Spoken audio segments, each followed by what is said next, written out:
So our game plan today is to discuss, basically today's class is crime and cybercrime, and you know what, you're getting too much window and not enough me. So it's going to be cybercrime and hacking and crime fighting and all that sort of stuff in the context of the internet. So to begin, I just want to start off with two big questions. Hacking, what is it? What is hacking? What is the definition of hacking? What are some examples of hacking? Just anything about hacking. What is it technically speaking? Because it's a term that in the news or in the media gets used a bit differently than it technically means in a computer science sort of context.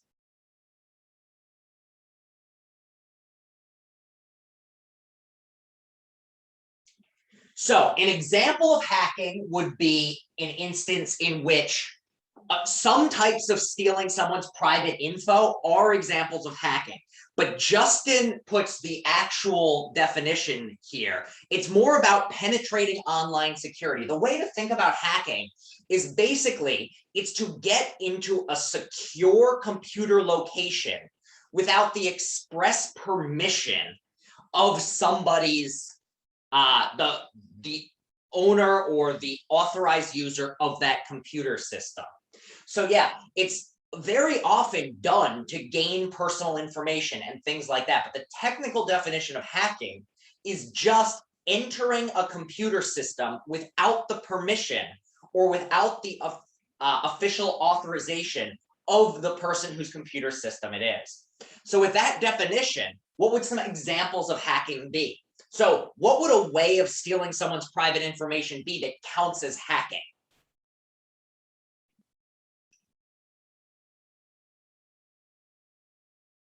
So for instance, if I steal your personal information by stealing your wallet, that's not hacking. What would be a way, though, of my stealing your personal information that counts as hacking?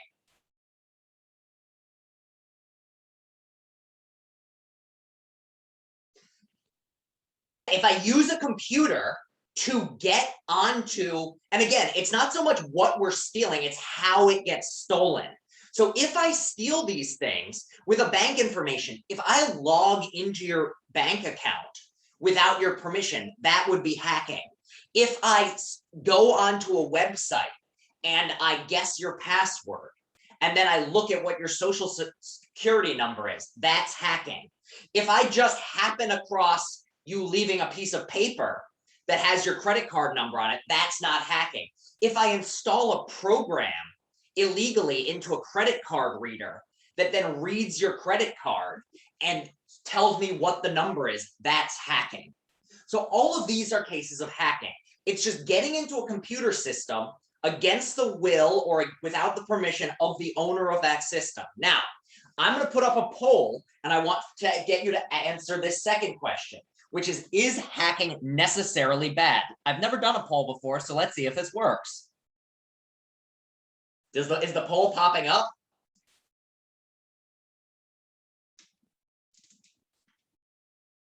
Okay, good. Yeah, people are voting. Yay.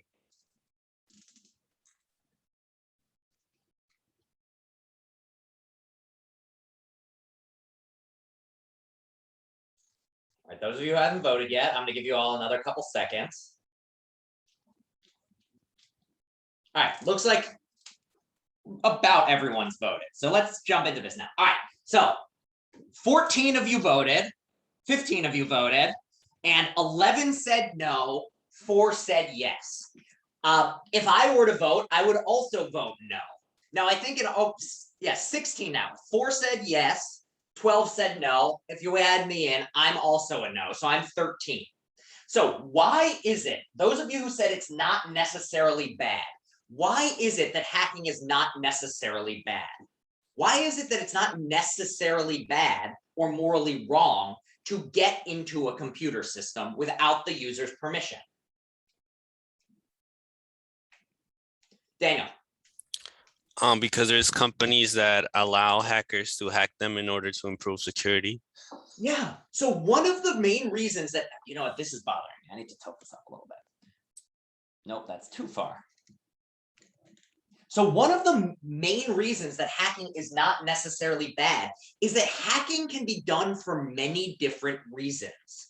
So if you understand hacking just as the definition, like the definition of hacking is simply entering a computer system without the permission or without the express credentials of the person whose system it is, what you find is there are many different ways or many different reasons that a person could be doing this, and not all of them are bad.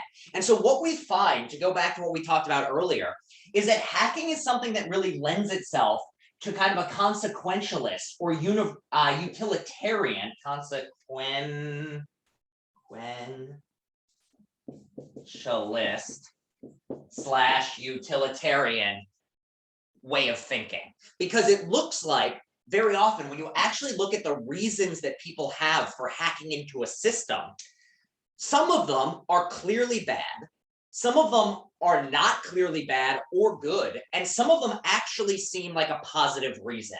So to illustrate this a bit more clearly, I'm going to draw 3 things up on the board. And for those of you who have some background in hacking or know something about it, you're going to be able to guess what I'm drawing as soon as I start drawing them.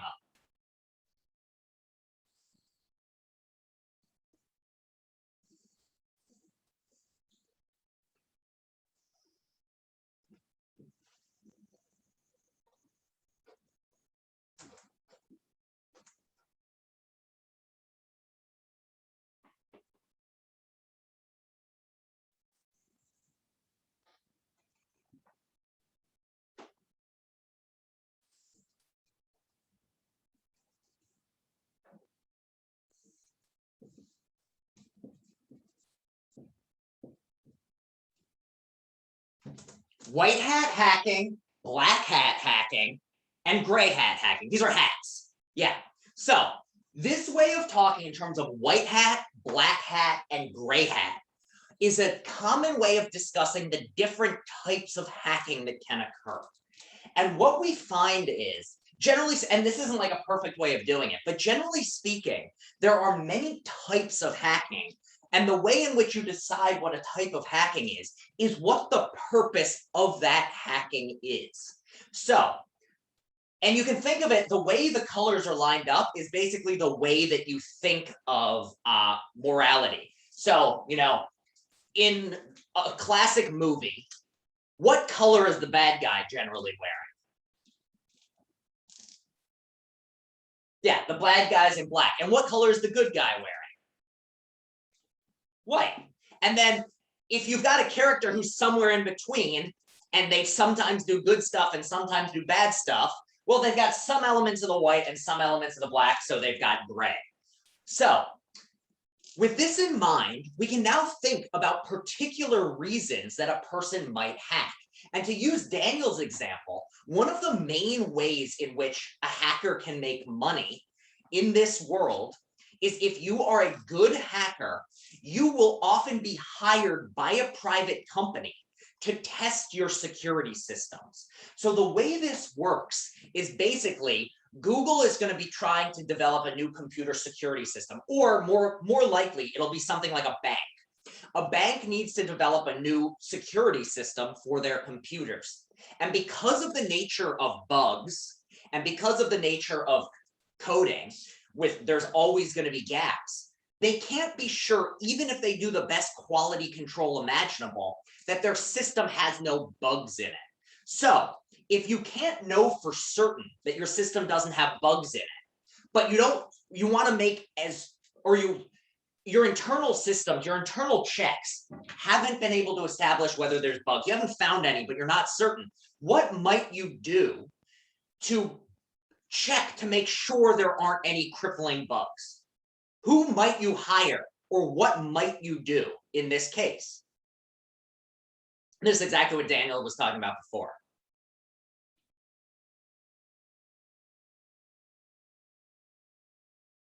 Yeah, you hire a penetration tester. So basically what you do is you pay someone and you say, hey, look, we have a new security system we're thinking about making live, but we haven't done it yet.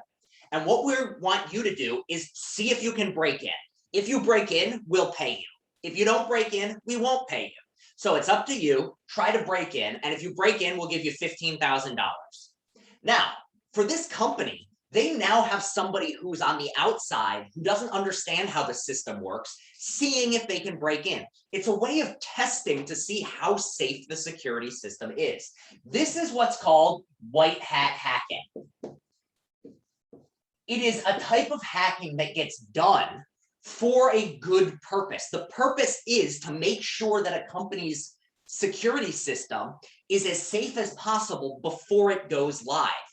And the key with a white hat hacker is if the hacker breaks in, they do not take anything. They just let the company know, like, hey, I got in. Here's how I got in. I'd like some money from you for my work, but I'm not going to do anything with it. And now what can the company do? Now that this white hat hacker has found this flaw in their system, what are they going to be able to do?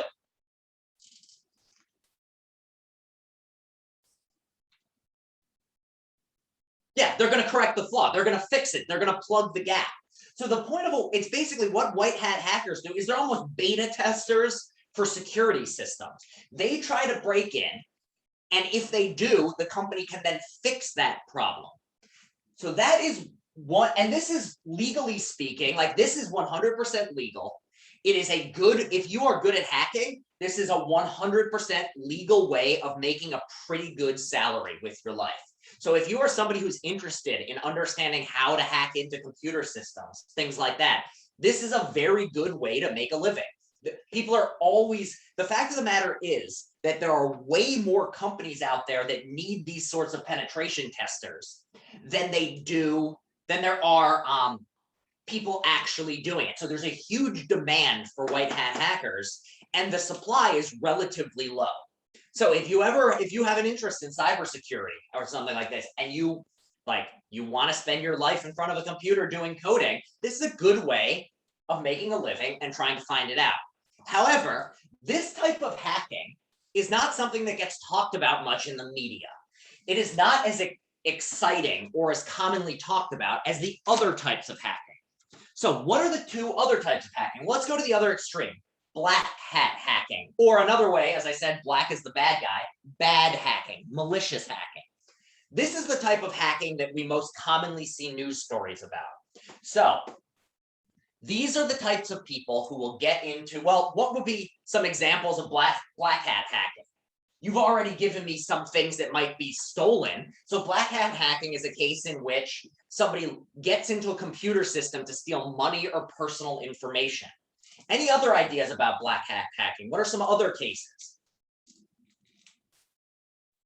Yeah, anytime you crack into a database. Also, if you design a malware program that's designed to open a back door into the system, or you design a malware program that's designed to collect personal information, all of that is black hat hacking. So what we find is, and with black hat hacking, basically it's a pretty clear case where when someone is a black hat hacker, they might think they're doing it for their own well-being, or in some sense, like, I need this money more than the people I'm taking it from. But everyone understands that black hat hacking is in some sense bad. And everyone understands that, in generally speaking, there's not much wrong with white hat hacking. But another interesting case, though, is this gray hat hacking case. So what is gray hat hacking?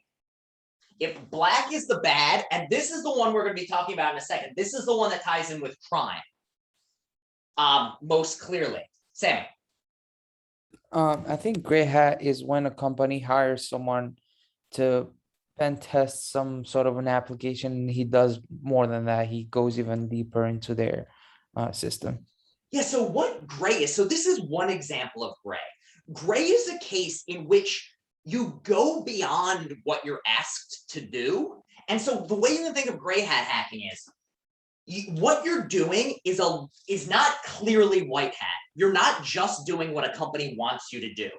But on the other hand, you're also not just trying to do things for personal gain. It's a case in which, and there's many types of gray hat hacking.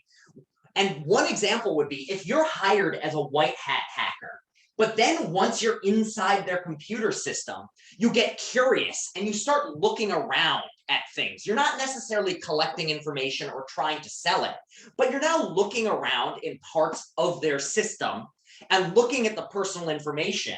You don't have any plans to do anything with it, but you're now looking at people's private information that you weren't necessarily supposed to be looking at.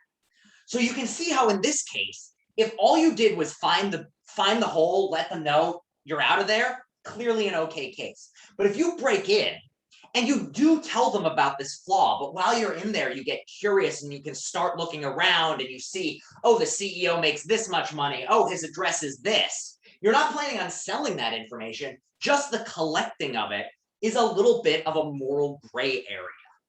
So it's really unclear what to think in that case. What are some other types of gray hat hacking that you all have heard of, or instances? Daniel. I've heard of like just for ego, just to see like you could do it. Like you hack into the company and just to like prove yourself you could do it, but you don't sell the data or anything. You just Absolutely, that's another case. So the gray one is the one with the most motivations, and it's very unclear. So I'm going to erase what's up here and just write down some of the reasons that people gray hat hack. And one of the main reasons is just straight up curiosity slash you're curious or want to test self. How many of you like to know how things work? Like you're one of those people who, when you see a new something, you want to know how it works. You want to know how the parts fit together. You're somebody who likes to open up a car hood and just see all the little bits in there. You want to go behind the scenes and see how your computer works. You want to open up the printer to see how the parts go together. Are there any very curious people in this class? I'm sure some of you are. Yeah. What is it that makes you curious? Well, who knows? It's just a personal trait. But if you're somebody who's curious and you want to know how things work, one of the best ways to understand how a computer system works, really the only way to understand how a computer system works, is to get inside and poke around. So if you're curious and you just want to know how things work, very often what you're doing to find out how they work in a hacking context is you could hack into a system and just see how it works for pure curiosity. And this is tied in with something that's called the hacker ethic. And the idea behind that, and this isn't ethics in the sense that we're talking about, a moral sense. This is just kind of a code or a principle. And basically, the first computer hackers, the first people who really started getting inside of computers and tried to see how all the parts fit together were the very same people who were early programmers. And the desire was just to make things work and understand how they worked. So very often, one of the main motivations for any type of hacking is just somebody being curious in how it works. And one of the motivations here is computers were, and this is why in a regular everyday context, like if I'm curious what the inside of your house looks like, and I break in and look around, that's clearly wrong. We have laws around trespass in the physical world. We have ideas around this. But the reason why it seems different with computers is that the way that computers came into existence, and part of the reason that computers are talked about, is this idea that everyone should have access to this information and understand. And the way computers started working is it was a free exchange of information amongst programmers. It didn't used to be the case that there were any copyrights on programs. You would write a program and then just give it out to whoever wanted it, and they would take it and improve upon it. So there was this idea of like everyone is working together to understand how this works and make it work better. So there's this idea that built into computers is this curiosity, this wanting to test yourself. And very often, this curiosity will lead someone to hack into a computer system that they wouldn't otherwise hack into. They don't do anything bad when they're in there, but because you're in there without the person's permission, and now because computers are storing so much private data, you can have a case in which your curiosity is leading you to do something that is morally kind of a question mark. Like if somebody was curious how my computer worked and they just hacked into it and they were looking around and just seeing how I have my folders organized, seeing what operating system I'm running, seeing how things are set up, I would not especially like the fact that someone had done that. But on the other hand, I wouldn't mind it nearly as much as if somebody went on my computer, stole all my stuff and sold it on the internet, like stole all my personal information. So you can see how this curiosity case is very, very common. And it's tied in with this idea of like, if everyone's using computers, everyone should know how they work and everyone should be allowed to know how they work. And the fact that they aren't is kind of a problem, is kind of this idea behind the hacker ethic. So does that make sense to everyone? What this notion of the hacker ethic of information about computers should be free. It shouldn't be. Microsoft got off the ground because there was a free exchange of information. And now they're saying people can't see how our operating system works. And people are like, well, I'm really curious. I want to see how it works. And so you hack in, you get access in ways that you weren't supposed to, but you don't do anything with it. But you can see how it's a moral gray area. It's not obviously bad and it's not obviously perfectly fine. Does all that make sense to everyone? All right. What are some other reasons that, or other types of gray hat hacking? What are some other ways in which people do get into a computer system they're not supposed to get into, and yet it's not clear that what they're doing is wrong, but also not clear that what they're doing is right? So yeah, another one is like just for fun. So this is kind of related to the curiosity one, is oftentimes people will just do it, you know, we've all been teenagers, some of you are still teenagers, you know, sometimes people are just like, I want to climb onto the roof of that building because, you know, I've never been up there before and why not? And so in the same way, if you've got the skills to hack into a computer system and you just want to do it, people will do it. And again, if you're not doing anything bad with it, it's not necessarily obviously wrong. But on the other hand, it's not obviously right because the person didn't give you permission to be there. What are some others? Can anyone think of other ones? Type of hacking that falls somewhere in between. I'll put up one here. If nobody puts it, I will start adding letters.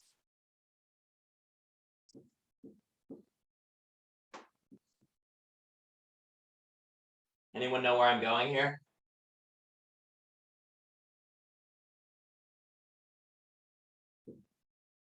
Hacktivists and hacktivism.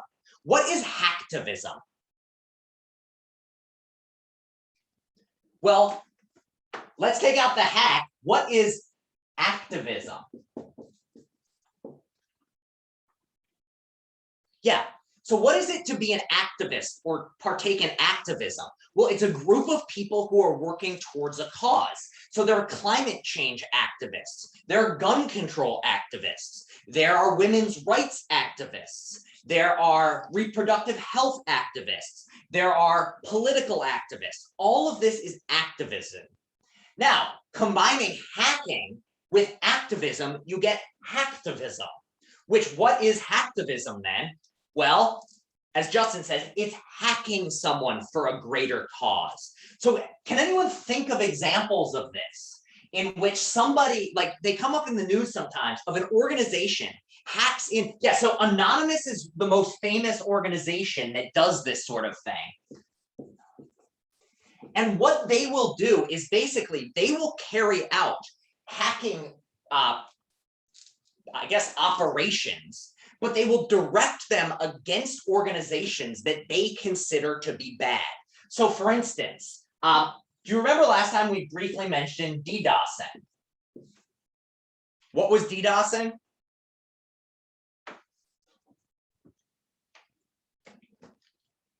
Yeah, a denial of service. And how did it work?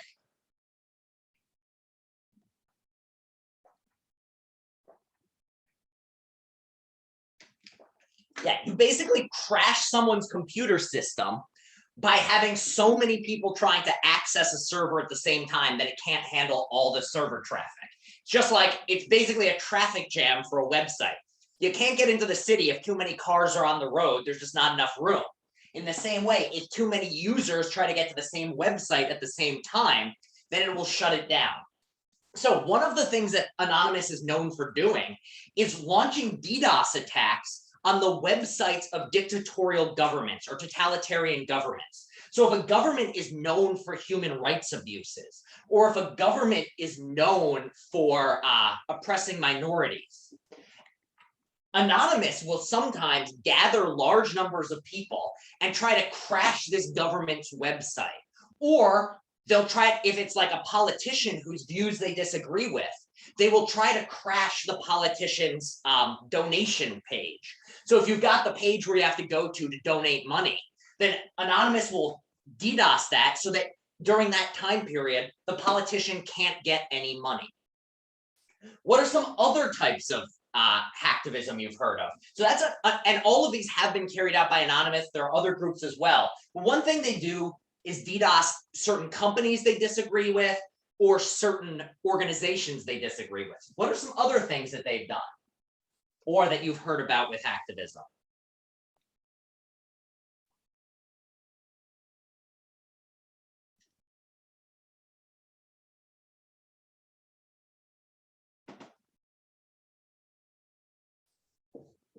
I can never remember if it's 1x or 2. I'm going to put up 2. How many people have heard of doxing? I have. Anybody? What is doxing? Doxing is the act of like posting someone's like private information like online or something.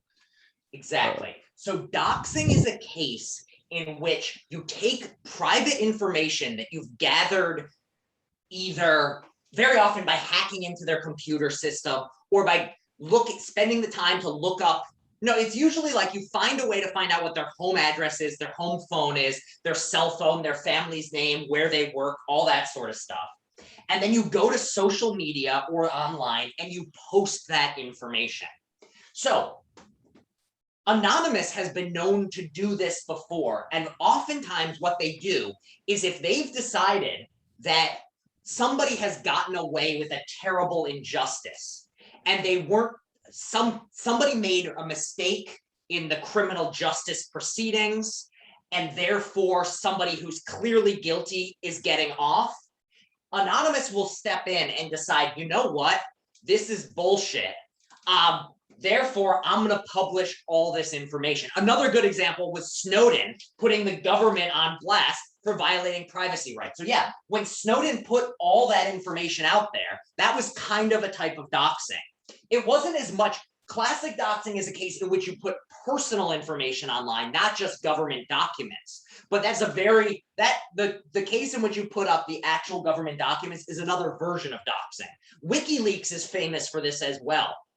Any sort of publishing of private information. So that's another type of hacking, which is related to doxing, which is just publishing on WikiLeaks, where oftentimes, so in a doxing case, you literally go and, so just to give a classic case of something that Anonymous did, there was a case in which there was like a frat party at a college and a student, like all the evidence, or there was very good reason to think that a certain student had raped another student. But this person was an important like player on the football team. And therefore the college just tried to sweep it under the rug. And Anonymous came out and published the accused information because the college wasn't doing anything about it. That's a case in which Anonymous stepped in and decided this woman was raped. The college isn't doing anything about it. Something needs to be done about it. We're putting the full story and we're putting the accused's name, address, phone number online. That's a case, classic case of doxing for a hacktivist reason, for a greater good. A WikiLeaks case is a case in which some sort of government private documents, things which are considered classified, somebody gets into the system and then publishes that information online. So Snowden or WikiLeaks. And does everyone know what WikiLeaks is? I want to just scan here, make sure everyone knows what WikiLeaks is. Is there anyone who doesn't know? And okay, so what WikiLeaks is basically it's a website that is designed to, it is an anonymous website that's designed to host information that was gathered in questionable ways, usually through hacking, but that is designed to show a greater, like for a greater purpose. So for instance, one of the most famous cases was in the Iraq War. There were videos from helicopters of these helicopters shooting US military helicopters in a military zone. And in this one of these battles, there was video of civilians being gunned down from the helicopter. And so WikiLeaks hosted that. So a member of the US government or a member of the US military got a hold of these tapes, gave them to WikiLeaks, who then published them online. And you can, anybody could just go to WikiLeaks and watch these videos. Joel, I just thought, no worries on the tardiness, like Zoom happens, crap happens. So that's one thing. Other things WikiLeaks will do is very often if somebody is, so there was a big WikiLeaks thing a few years ago in which it turned out that a large number of very wealthy people were hiding large amounts of information in offshore bank accounts so they couldn't be taxed. So there were things of like famous soccer players and politicians, all of whom were storing huge amounts of information or huge amounts of money in offshore accounts that weren't traced directly to them, so they couldn't be taxed. WikiLeaks published all the documents that showed this was the case. Other things WikiLeaks will host are if a member of like the CIA will collect the documents describing the type of torture that went on in a US military prison. If those records are published online, that is what WikiLeaks will do. It'll host those websites or those documents on their website. So you can see how this also is a type of hacktivism. It is a case in which somebody is taking documents which were acquired without the desire of the person who, without the desire of the person who originally owned the documents, and you're publishing it and making it public for what you deem to be the greater good. And so you can see why there's, in many cases, like you can see why hacktivism is in a gray area. So for instance, with this doxing, you can see why if somebody was like clearly raped someone, but the college tried to hide it because they were a famous football player on the team and the college didn't want to look bad. You can see like the moral benefits to that. You can see how, well, the justice system, the college's system wasn't doing a good enough job. So the hacktivists stepped in. And you can say, that's a good thing. It's for the greater good. But what's the flip side of this? Why is this not clearly white hat hacking? What is it that makes this type of hacktivism gray and sometimes even bordering on black? What are the issues with doxing or publishing things on WikiLeaks? So one is simply that you're unauthorized. You don't have permission from the person. They don't want this stuff up there. So one thing is just the simple fact of like, this was somebody's private information. You don't have authorization and now you've put it online. You might think that by itself is bad. And I would think that a deontologist who defines what's right and wrong in terms of the duties you have, and if something's wrong in one case, it's always wrong. The very fact that you're hacking in, trespassing in someone's system to say these things is going to be a problem. What are some other issues though with hacktivism? So for instance, doxing. When you publish someone's private information, so for instance, if you go online and you've decided that a certain banker is making too much money each year during a financial crisis, and you decide to post their cell phone number and their address on the internet, what are some of the issues here?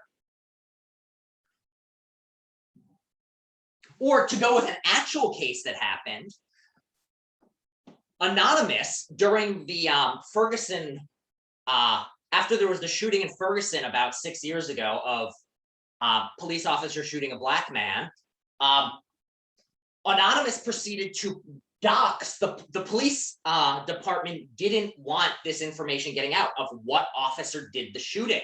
So Anonymous went out and published the information of what officer did it and what his address was. What is the issue with this? What is the problem with Anonymous stepping in and doing this? So yeah, you are now very often putting the well-being of the person who is like the accused, you are putting their safety at risk. And you might think something like, well, this person shot an unarmed person, therefore it's okay that this information is out in the public. But what can go wrong? What are some issues with when Anonymous steps in and just doxes this person? Yeah, people start taking justice into their own hands. And in the case of Ferguson, does anyone know what actually turned out to be the case when Anonymous doxed the police officer who shot the guy in Ferguson?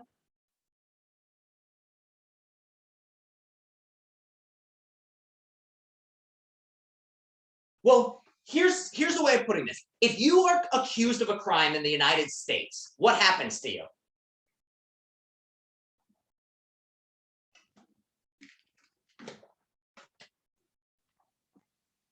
You have a trial. And why do we have a trial? What is the point of a trial? Why is it that they call you in, get a jury, put you in front of a judge? What is the purpose of that? Yeah, there's this idea of you're innocent until proven guilty. The idea is you should not be punished for something you didn't actually do. So therefore, we need to make sure that you really did it. Anonymous doesn't have a trial system. In this case, the officer whose private information they put out there was not actually the officer who shot the man. They got it wrong. And they didn't have the system in place because it was not like a government organization. There was no trial. So this officer who was nowhere near the scene when it happened started getting death threats. And even after Anonymous announced, we got this wrong, this office, the cat was out of the bag. This poor officer who had in no way been involved in this shooting was now getting death threats and fearing for his life. And that is a worry with hacktivism, is when you take justice into your own hands, an individual, the good thing is, if you're an individual, you can not have to deal with the bureaucracy. To get a murderer put behind bars takes years. To shoot someone who did a bad thing takes a split second. So on the one hand, there's a time benefit. But the advantage of the bureaucracy is you make sure when you go through the trial system, you are far more likely to ensure that you're not punishing the wrong person. It's not a guarantee. Innocent people go to jail all the time. Guilty people get off all the time. But you are more likely going through the criminal justice system to ensure that you get a fair, correct response than if you just have random US citizens deciding. And this is this type of hacktivism is kind of a similar sort of thing to the cancel culture we talked about a few weeks ago. What cancel culture is again, people taking justice into their own hands. And as we said, there are positives to that and there are negatives to that, and the same way with hacktivism. And this is why hacktivism falls in this gray area. Hacktivism is not clearly right because there are times in which the things being published are kind of questionable. Also, there are times with WikiLeaks in which the information that gets published is things that end up putting US citizens at risk. So for instance, some of the documents that were posted were things about what current US CIA agents that were undercover in other countries were doing. Now all of a sudden, they are put on blast, and that person is now actually at risk of physical harm now that, as soon as you know you're a spy, you're no longer safe. So by publishing this information of what the US government was doing and what the CIA was doing, certain individual agents' lives were put at risk. And so you might think, well, it's for the greater good. We've uncovered that there's been this sort of torture going on. But on the flip side, you're putting individual lives at risk. So that's why hacktivism is also in this moral gray area. So does that make sense to everyone? Of what hacktivism is, why it's in this moral gray area. And so, just to review, black hat hacking is hacking that is done for personal benefit, only personal benefit, and people get harmed in the way. White hat hacking is when you get hired by a company to test out the quality of their security system. And once you find a flaw, you let them know. Gray hat hacking is what's in between. It can include hacktivism, where you're hacking into systems for what you think is a greater good, but might have bad consequences. Or it's when you're doing something for fun, where you're not getting direct benefit for it, but at the same time, you aren't doing something that the other person would be okay with. So those are the three types of hacking. And this is why I think that hacking, there's not clearly a yes or no on is hacking okay. Rather, some hacking is perfectly fine and in fact an important part of our society. White hat hacking. Other hacking is obviously bad, causes harm, and we shouldn't have it. Black hat hacking. And then there's hacking in the middle that it's very unclear what we should think about it. That's gray hat hacking. So really the point of this is just when you hear so-and-so is a hacker in the news, the assumption is they must be bad. But that's not necessarily the case. You need to learn more about that person and what they're doing and why they're doing it if you're going to judge what their where they fall on the moral spectrum. Any last questions on hacking? Anything on this? All right. Then, if there are no questions, we're going to move on to the second bit of what we're discussing today. And the second bit of what we're discussing today, if this board doesn't fall on my head, is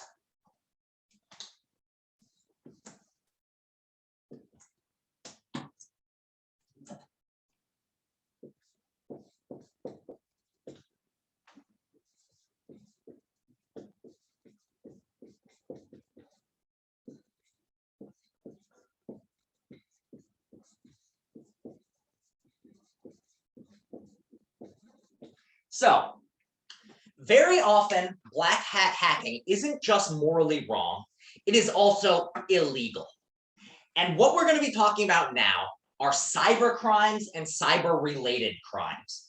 And so we're going to move from just talking about a particular type of thing, which is sometimes a crime, to crimes more generally speaking. So strictly speaking, what is the definition of a crime? What is it for something to be a crime? There's a pretty straightforward definition on this one.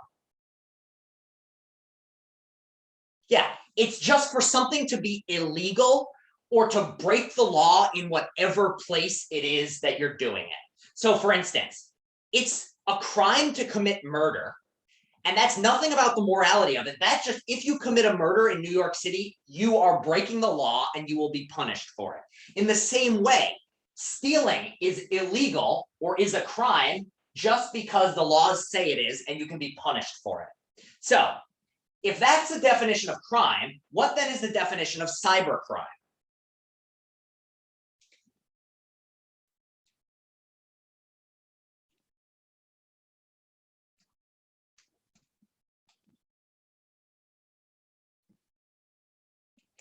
Yeah, basically any sort of law breaking that involves computers.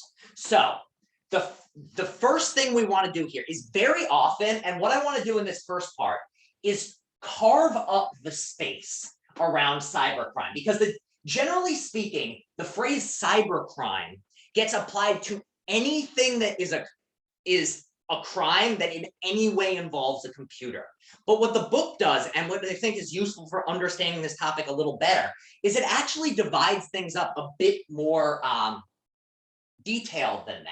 And so the first division they draw is this distinction between true cyber crimes and cyber related crimes.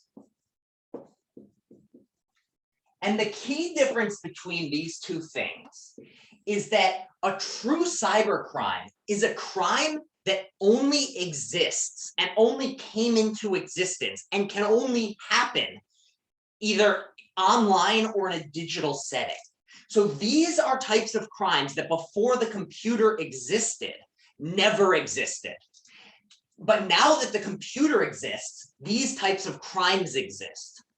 Cyber-related crimes are crimes that have always happened, but with the invention of the computer, they are now taking place using computers when before the computer they were not.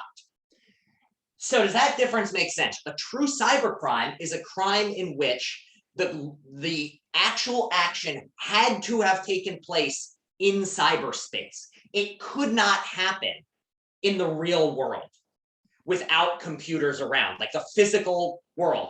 It only happens in a computer realm. While a cyber-related crime is one that has happened for centuries in the physical world, it's now being carried out on computers. Does that difference make sense to people? All right, so then let's just go with a couple, just to like clear it up, let's just throw out some examples. What is an example of a true cybercrime? So let's just go with black hat hacking first. Is it a cyber-related crime or is it a true cybercrime? The act of hacking into a computer system that, like, if you just go onto a government website without their permission, is it a true cybercrime or a cyber-related crime? Shad says it's a true cybercrime. Is he right?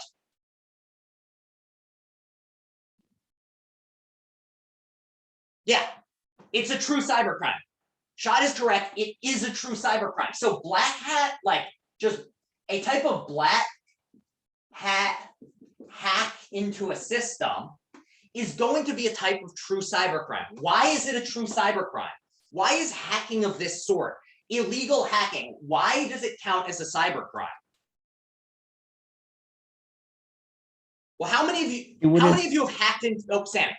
Because it wouldn't be possible without a use of a Yeah, computer. exactly. It's something that by definition has to involve a computer. Before the computer was invented, there was no such thing as hacking. You can't hack into your friend's head, except in the sense of you take an axe and hack it open. But that's a different type of thing. So a true hacking of this sort is a type of true cybercrime.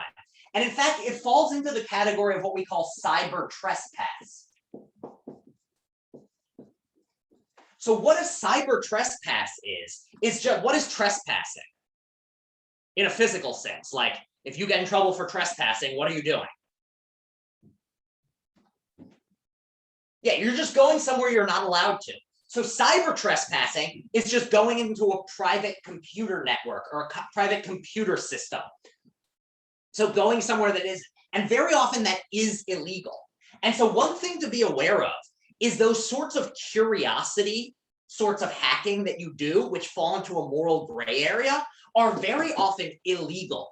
So be aware that if you go into a computer system, like if you decide, because you're just curious, you want to understand more about how the Microsoft operating system works, and you go into it and start fooling around, that is illegal. So be aware that the carving up of gray hat and black hat is not always the same as what's legal and illegal. Some gray hat hacking is straight up illegal. So just be aware of that. So cyber trespass, including any sort of hacking, that is one type of true cybercrime. What are some other types of true cybercrimes? Well, let's talk about our dear friend DDoSing again. Is DDoSing a true cybercrime or just a cyber-related crime? Yeah, again, it's a true cybercrime. Why? Why is it a true cybercrime? Could you DDoS your friends before a computer was invented? No, it doesn't even make sense because by definition, yeah, it only happens in cyberspace. Now, though, when you're DDoSing, you're not actually trespassing into the system. You're just breaking the system. So this is what is called cyber vandalism. So example of this is hacking to look around. Example of this is DDoS. And a DDoS, it's a type of vandalism, because what is vandalism in the real world? If you got in trouble as a teenager for vandalism, what were you doing? Yeah, you're just defacing property. Basically, the simple definition of vandalism is breaking shit. Like that is the definition of vandalism, is just breaking stuff. And DDoSing is breaking a website. You are preventing this website from working properly. Another thing would be if somebody leaves their computer open and you, without their permission, like they leave it logged in, screw around and change everything around, you are vandalizing their system, and that is going to be illegal. And what you can see here is it's not always neatly carved up. Like you can have a case in which you are trespassing in order to vandalize. So if you hack into someone's system so that you can then change around what's in it, that's going to be both of them. Now, the last type of this is, let's talk about that man in the middle attack. Do you remember last time I described the man in the middle attack, where you're in a cafe and you are logged on to the Starbucks Wi-Fi and you send information here and then Starbucks sends it back to you. But what happens in a man in the middle attack? Someone intercepts that data. Exactly. Instead of just sending the data directly to the Wi-Fi, they take whatever you're trying to send, they look on their computer, they collect these pieces of data, and then if they decide, they'll send it up to Starbucks. And then when Starbucks contacts you again, they will intercept it and send it back. So that is a man in the middle attack. Now, what is the purpose of a man in the middle attack? What are they trying to do? What is the purpose of intercepting this information? What can they do with it once they have it? They could find like, any useful data for whatever, like login information or. And what would we describe that as in simple everyday English? This is your information and they're taking it. Identity theft, I guess. No. Yeah, it'd be theft or stealing. So this type of thing here is a type of theft, but also it is a type of theft that can only exist in cyberspace. You cannot run a man in the middle attack of this sort in physical space because this isn't how humans communicate. So an example of this is man in middle. Now, and it's gonna be called cyber. What's the name of someone who in history would go around in the world and as things were getting transported, usually by boat, they would show up and steal the things that were being transported. They jump off their boat onto your boat, Daniel. Pirate. Yeah, pirate. So this is what's called cyber piracy.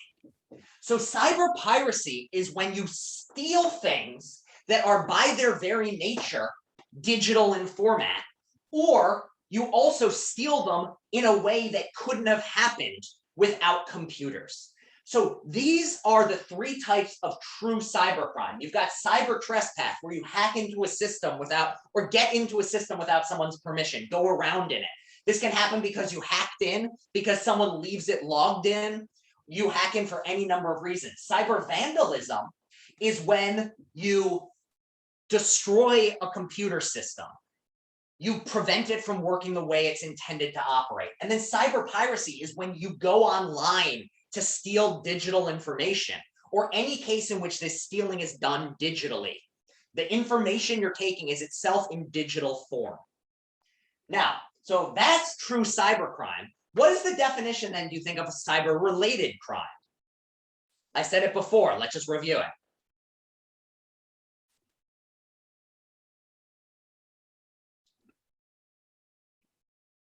Sammy? It's when a crime has occurred before and now is just being done online.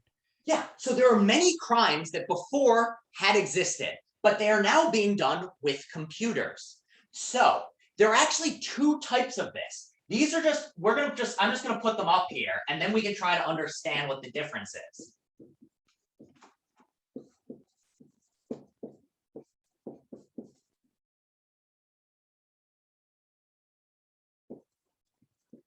I don't know if I spelled this word right, but it's exacerbated.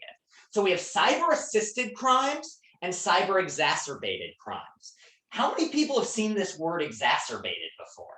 It's a long-winded way of saying something that's rather straightforward.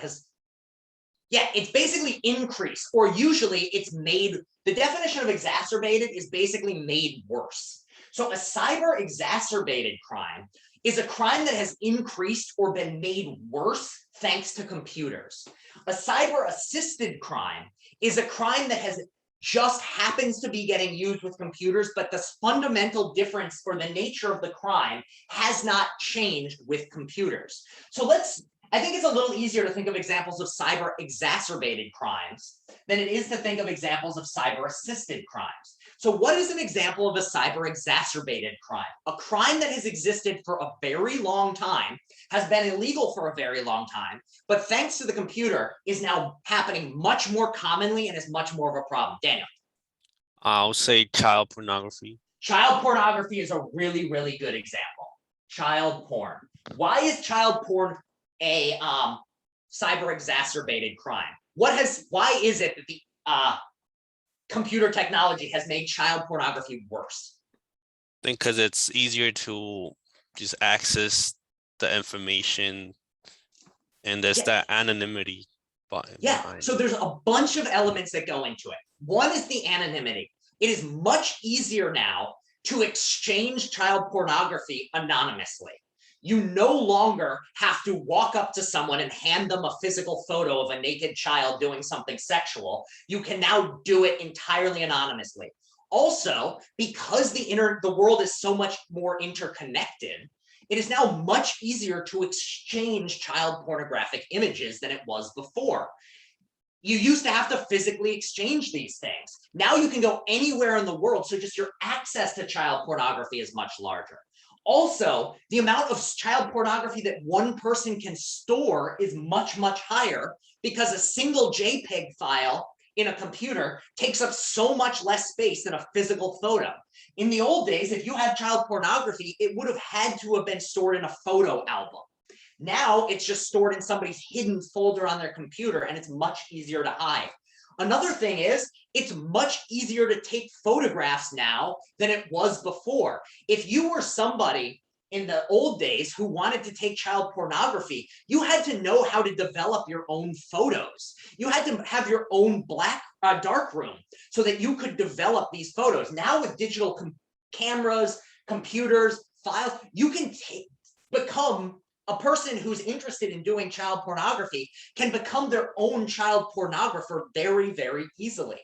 It is also, thanks to the internet, much easier to get in contact with people who are going to be potential victims of this sort of thing, because now you can contact them anonymously online. It used to be that if somebody wanted to take child pornographic images, they'd have to connect with a person physically before they could ever begin to groom them for becoming the poor subject to this sort of crime. Nowadays, people reach out on chat rooms pretending to be someone else, and the next thing you know, someone's been kidnapped and is being forced to take part in child pornographic images. So all of that are the reasons that child pornography has gotten worse thanks to computers. What's another type of cyber crime? Or another type of crime that's been made worse by cyber-related or cyber-exacerbated crime?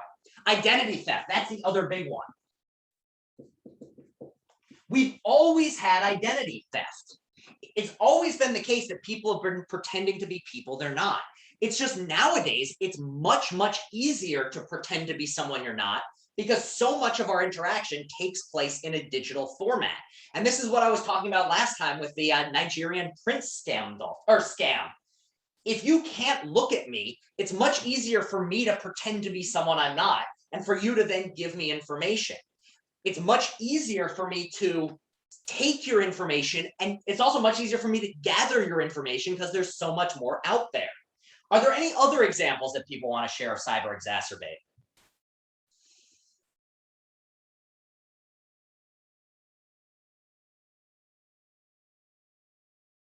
Daniel. Selling drugs, yeah. Yep, drugs. Justin, Daniel said at the same time, selling drugs. This is another one. It is now much easier for drug dealers to get in contact with each other. Cyber stalking is another one. Stalking has always been around, but it is now much easier because there's so much more information out there. So that's all cyber exacerbated. And these are often the ones that get the most discussion. Another one is cyber bullying. Yeah, bullying is another one where bullying someone has always been a crime, but why is it worse now? What is it about cyber that makes bullying worse? I need a sip of water, so somebody give me the answer here.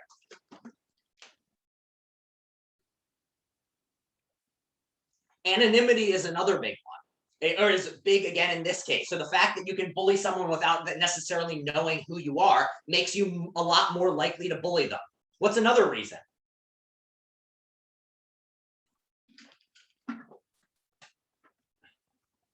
All right. How many of you have watched those old movies? Oh, another one, No Consequence. It is much harder because if you bully someone face to face, they can always punch you in the nose. If you're bullying someone from a distance, there's not consequences. How many of you think back? I'm sure some of you have seen some old time like movies in which there's like the mean bully. And the kid always has to walk past the mean bully to get home, and they get beat up, and that's that. But once they get past the bully, once they get home, what happens for the rest of the evening? Do they have to see the bully again? Yeah, it's over. For that amount of time, it's over. Nowadays, with cyberbullying, you go home after being bullied all day at school, and what happens to you?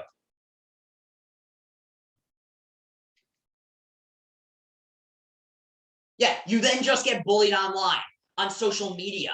So you no longer, because of the interconnected nature of the world, bullying doesn't end when you get home anymore. So it's just continuous. It's much more exhausting than it was before. At the very least, you would have a few hours without being bullied. Nowadays, children are subjected to bullying 24 hours a day in theory, and even on weekends. So that's another reason why bullying is worse. So child porn, identity theft, drug sales, drugs and bullies. And another reason drugs is worse is because it's much easier to get in contact with potential buyers and sellers of drug deals. All right, so if these are the ones of what cyber exacerbated is, who thinks they can come up with an example of a cyber assistant? This is a crime that has always been around, is now being carried out in computers, but is in no way really any worse than it was before. Daniel. I think also like advertising for drugs, like yeah, drug dealer basically. Yeah, so I think there are certain things around drug dealing. Prostitution might be another one where, like, yes, these days prostitution is done online, like people advertise online, drugs advertise online, and you might think it's not that much easier than it was before. And I think what this shows is one thing: the line between exacerbated and assisted isn't always clear. But I think these are good examples of things that you can definitely say fall on this side. My classic example is hitting someone over the head with a laptop. If I hit you over the head with a laptop, it's no worse than hitting you over the head with anything else. In that case, it's assault. It's always been assault, and it will always be assault. And it has to do with how much damage I do, not what object I use. If I use a hammer, if I use a chair, if I use a laptop, all of it is just assault. Hitting with laptop. Also, another one in terms of like an individual drug deal, it used to be that you walked up to someone and gave them money for drugs. Now you text them. That's a case in which it's no like necessarily worse than it was before. Exchanging drugs for money, not really different whether you're doing it with a phone or whether you're being put in contact by word of mouth. You might say that the overall drug trade has gotten worse because of the ease of communication, but an individual drug deal doesn't seem to have been changed much by the nature of computers and the internet. Does anyone have any others they want to try to throw into cyber assistant?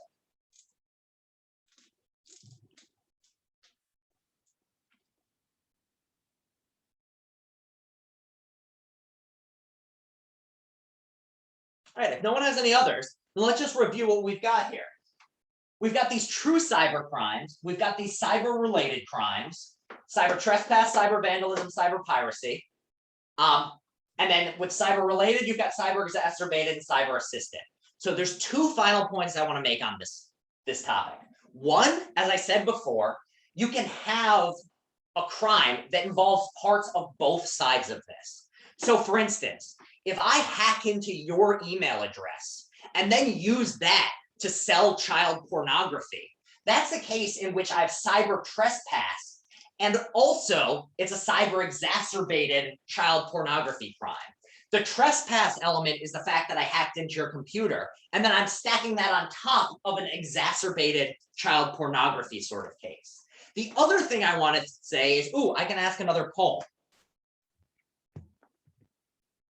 Let's see, can I edit the poll? Yeah,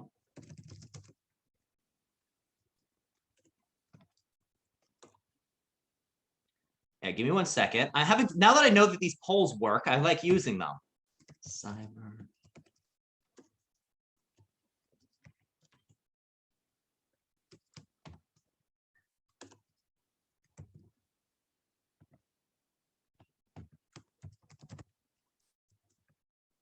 Save. All right.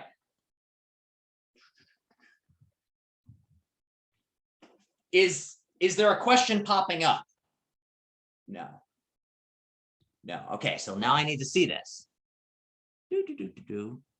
Save. How do I activate this?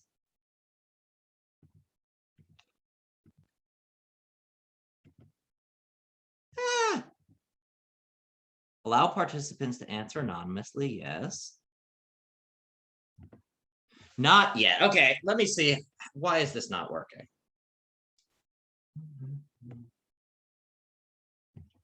Here, where's polls? Edit poll, no.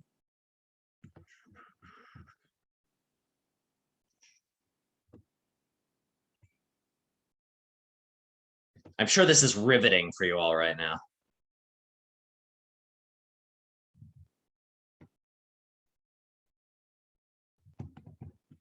All right, this is not working. I can't figure out how to do it a second time.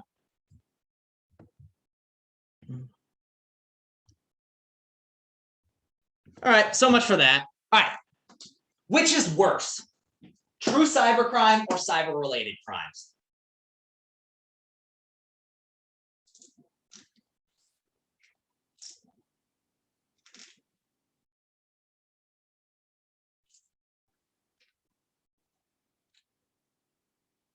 Sammy has given me the answer that I was looking for. Scott has as well. There's not a clear answer here because you have to look at it on a case-by-case basis. For instance, what is worse?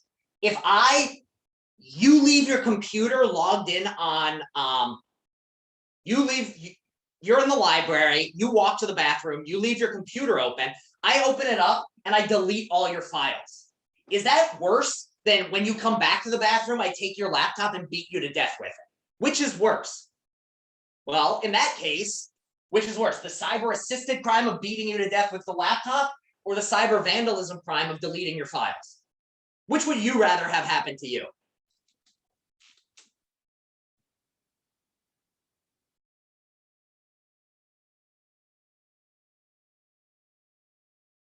All right, Shad has, yeah. I hope that you all would rather have some files deleted that than get beaten to death with the laptop. Like no one wants, hopefully none of you want to die. Like, please don't want to get hit on the head with a laptop. Like get a couple files deleted. So in that case, cyber related is worse. On the other hand, would you rather have it be the case that, I file my tax, I do an illegal, or I lie on my taxes, like I do my taxes, I do commit tax fraud. That would be a cyber-assisted crime versus a case in which, say, you go onto the US government website or China logs onto the US government website and steals the private information of 20 million Americans. What's worse, I lie a little bit on my taxes or China steals 20 million people's information?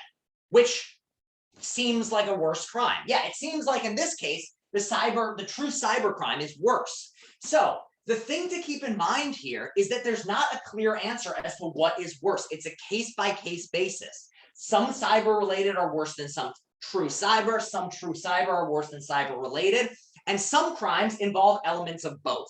But it's useful just to understand the parts so you can kind of get a better understanding of the layout of what different types of crime are, what different types of cyber crimes are, etc. All right, does anyone have any more questions on this little chart?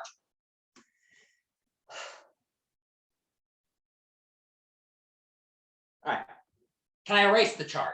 Am I good to erase it? Again, this is getting recorded, so if you need to look at it later, it'll be up on YouTube. All right, last chance, I'm erasing.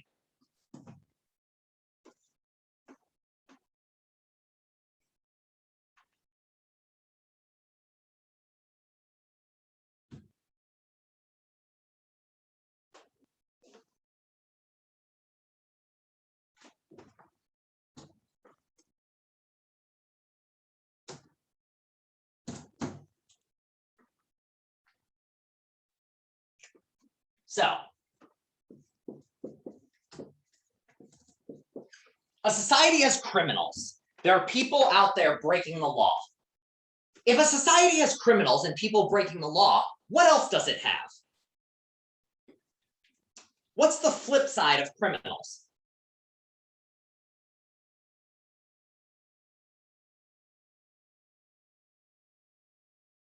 If there are people running around breaking the law, there's good citizens, good people, but also not just like in that sense of the everyday person. If you know that if you've got these laws in place and you know people are breaking them, if you were designing a society, who else would you put into this world? Yeah, heroes is one way of putting it. Law enforcement is the other. So if you've got criminals, always a society is going to have law enforcement. You cannot have laws without someone there to enforce them. So what I want to talk about now then is if there's all these cyber crimes and all the internet has changed the nature of crime, how has the internet changed the nature of law enforcement? In what ways has it made law enforcement more effective? In what ways has it made law enforcement less effective? And in what ways are law enforcement officers now using new techniques that they didn't use before for better and for worse? Because I think some of the things that law enforcement is doing now are obviously things that everyone's okay with. But on the flip side, there are things now, thanks to modern technology, that law enforcement is doing, which I think when we look at them, at the very least, we should ask, do we want to live in a society in which these things are going on? So that's what I want to discuss now. So I don't really have a number of particular things that I necessarily want to discuss in terms of this issue. I basically just want to open this up and talk about some of the technologies now that are being used by law enforcement and what some of the positives and negatives of these technologies are. And then I want to also talk about bigger picture issues around law enforcement thanks to modern technology. So are there any sorts of, what's a good way of putting this? Are there any examples of technologies you can think of that are being used by law enforcement thanks to modern technology that weren't being used before? And then I want to unpack some of these and discuss what are the positives and negatives. So body cams, yeah, body cams is a big one. And I think that body cams, so what do we mean by a body cam? Most of you, I think, are going to know what this means, but what is a body cam?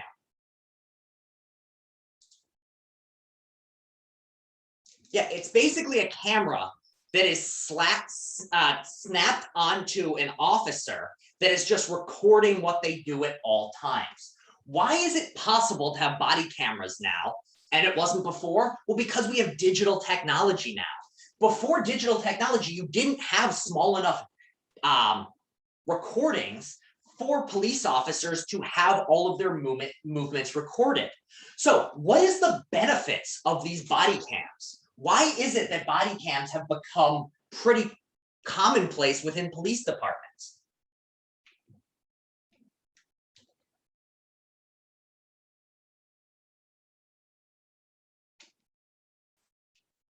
Yeah, it's basically, body cams have been put in place and they're now possible. It's to make it transparent. We can now see like never before what police officers are actually doing on the ground. So if a police officer is doing something that they shouldn't be, because every single profession has people who do things that they shouldn't be. If it's recorded and it goes public, then it's more likely for there to be change in the future. And also the other side is, if you know you're being recorded, you're far less likely to do something that you shouldn't be doing. So on the whole, I think the motivation behind body cams is a very positive one. It is to ensure that the police departments are treating citizens, not exploiting them, not oppressing them. And also, as a matter of fact, police departments worldwide, and especially in the United States and Europe, tended to oppress who? When there were issues with police brutality and things like that, who was it directed against, generally speaking? Yeah, minority groups. So the idea behind body cameras are, if the police department is oppressing a minority group, it is now out there in the public and it is harder to do these things. But so that's the one side. But I want to just one thing I want to highlight on the whole, I just want to put my cards on the table. I think on the whole, I am 100% a fan of body cams, but I also don't think body cams are a perfect solution to everything.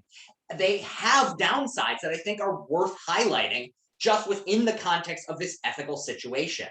What are the issues with body cams? Again, I don't want to say I think we should get rid of them, or I think that I'm dismissing that there's been systematic oppression in this country or anything like that. I just want to put out there that, like anything, any solution, it's not perfect and it causes some issues. What are some of the issues with body cams? So one issue is, like any technology, they can be tampered with. They aren't perfect. They can be tampered with one way or another. But even if a body cam does exactly what it's supposed to do, what are the potential worries around it? So again, these are all ways in which the recording can be stopped. So you're not guaranteed to get it. But let's assume that an officer uses their body cam exactly how they're supposed to. Well, imagine you're in this situation. You have a gun in your hand. You can, another thing, body cams can also be they can be altered either for or against an officer. Any sort of modern technology can be altered, and so you're not guaranteed. But imagine this situation. You've got a gun in your hand, you're pinned down against your car, and there's somebody on the 40 feet away with a gun. What do you need to do in this situation? What do you want your mind focused on? What do you want going through your head at this moment you have this gun?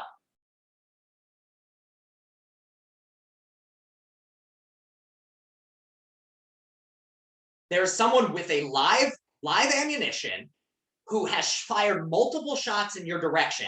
You are leaning down next to your police car with a gun in your hand. What do you want going through your head at this point? Just imagine in this situation, what do you want to be thinking about and what do you not? You're thinking about shooting back. You're thinking about also, where am I going to be safe? How am I best going to neutralize this person? How am I not going to get shot? What do you not want going through your head? Do you want to be thinking about what you're going to have for dinner? No, why not?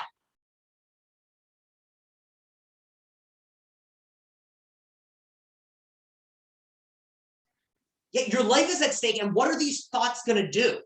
If you're planning your meal, what is happening? Why is you're getting distracted. And so just to highlight something, and to be clear, I do not think this overwhelms the positives of body cams, but there is a negative argument to be made. And I have spoken to police officers at John Jay who have said this. One thing that is happening with body cams is that you are having police officers getting distracted by worrying about the cam at times they shouldn't be.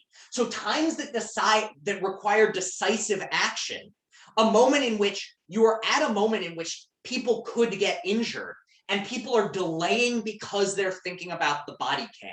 And that is putting people's lives in danger. And the fact is, I think, not having body cams was also putting people's lives in danger.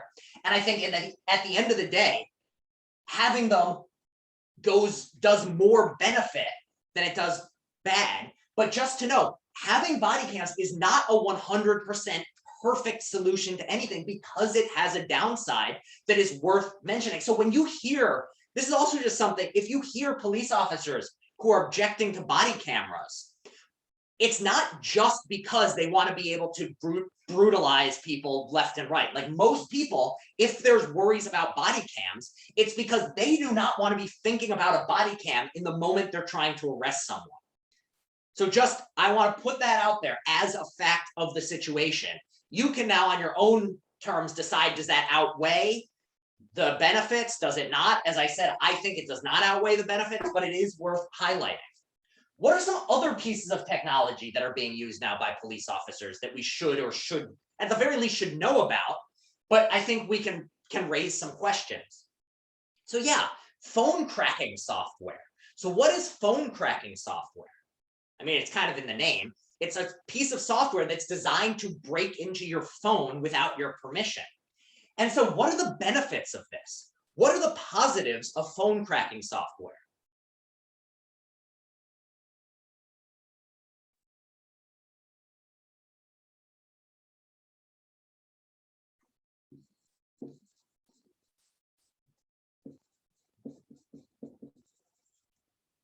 Yeah, it can help you lead to an arrest. It can get information. So a classic case is, ideally, phone cracking software can be operated from a distance. And in an ideal case, imagine your child is kidnapped. And imagine you know who the kidnapper is. You've gotten a call from this cell phone saying, leave this money here. If you, as the parent, could give the police permission to break into this person's phone and track where they are and what they're doing and where all their calls have gone to and from, would you want this police officer to be able to crack into this person's phone in that particular situation? Your child has been kidnapped and the police have the ability to crack into the person's phone. Yeah, it seems pretty clear that in that moment, you would 100% want the police to have the ability to track this person and crack their phone. And so that is the argument. Also, what is the number one way in which terrorist groups communicate with each other these days? How do they do it? They do it online, and very often, specifically, they basically use things like WhatsApp and or Signal, or these end-to-end encrypted text services. So terrorist groups are much easier to track down and stop depending on, or if you can crack into the phones, it's much easier to track them down. But what's the flip side? What are the worries about phone cracking software? So the positives are it is much easier to track people, but like everything, it is not black and white. What are the negatives of phone cracking software? It can be abused. So how so? So one thing is privacy, exactly, and it can be abused. So one thing that's happened is, yeah, basically who gets phone cracking software? There's an Israeli company that is known for making like the top of the line phone cracking software. They're an Israeli cybersecurity company. I can't remember what they're called. Let's just call them Company A. Who do they sell their software to? Who is buying this? Law enforcement and governments. And specifically, which law enforcement and which governments? Whoever's, as Louis says, whoever's willing to pay. So what this means, anyone who wants to buy, which means who is getting these sorts of pieces of data? It's going to things like the United States government and the FBI, but it's also going to governments like, say, China. It's going to governments like Saudi Arabia. It's going to governments that are basically, you have moral gray areas around them. Say, I mean, United States. These are all morally gray people to give it to. Why? Well, what is China doing with this information? What is Saudi Arabia going to do with this information? As a matter of fact, who has Saudi Arabia been looking at using this data? Can anyone guess? And same with China. Can anyone guess whose phones they're cracking into? They're cracking into us is one. But who else? Very often they're cracking into individual citizens. Who are they cracking into? Important people. And what types of important people?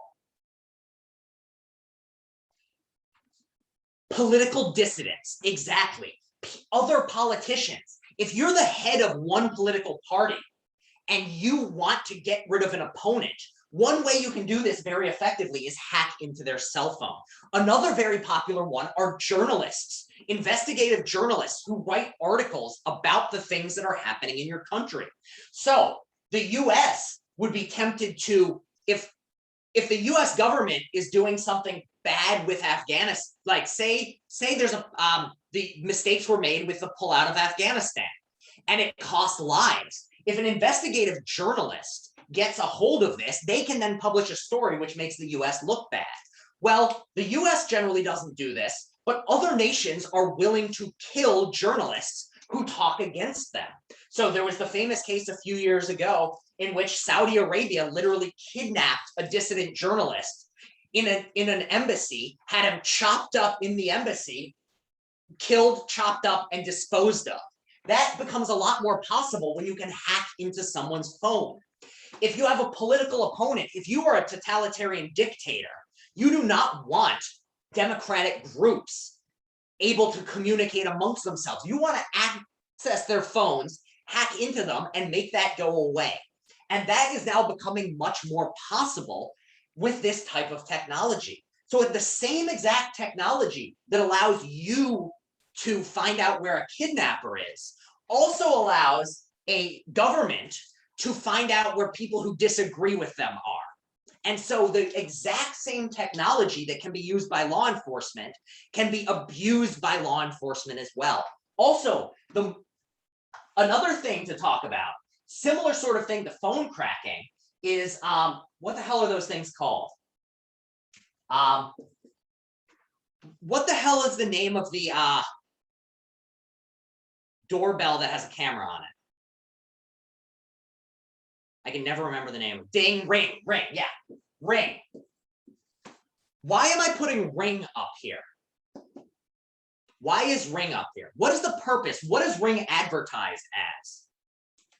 Why do they tell you that? What is their purpose as a piece of technology? So they tell you it's for your own security, so you can look at who's at the door even if you're not home. But who else has access to the Ring data? Well, who is Ring owned by? Anyone know? Let me double check this. I think I know the answer, but I just want to double check. Yeah, I'm pretty sure you're right, Daniel. Let me just double check. Ring doorbell.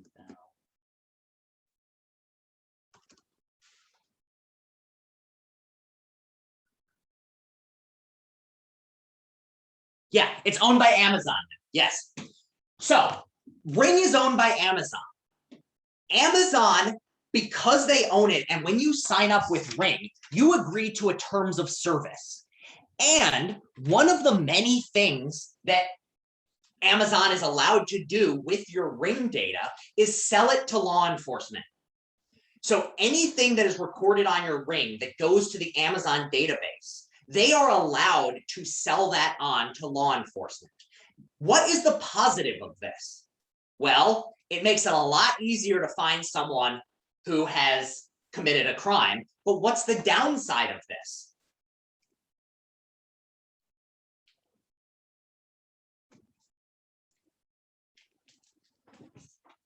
Yeah, there's a privacy concern. So what's the privacy concern? What am I looking up?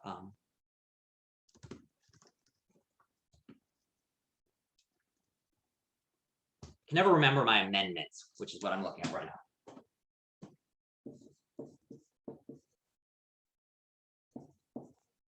What does the Fourth Amendment say?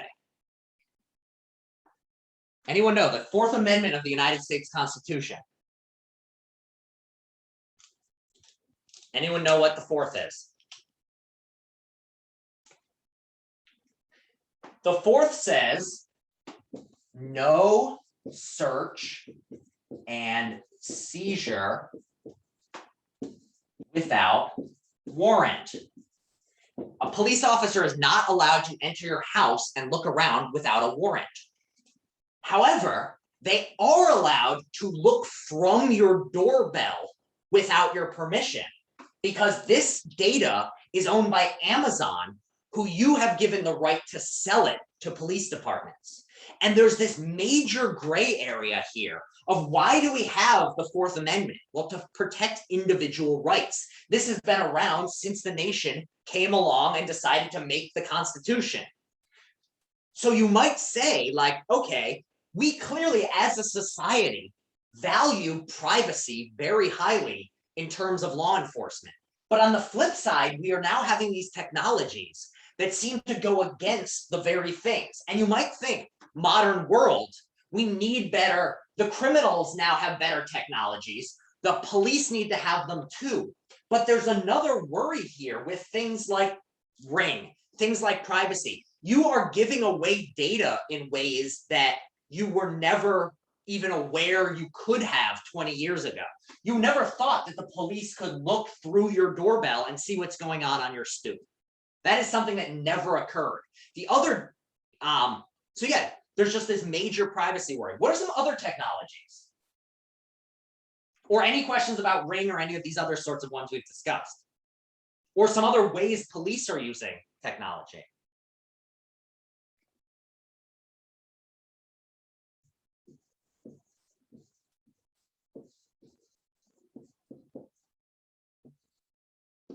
These are the last two I really want to talk about.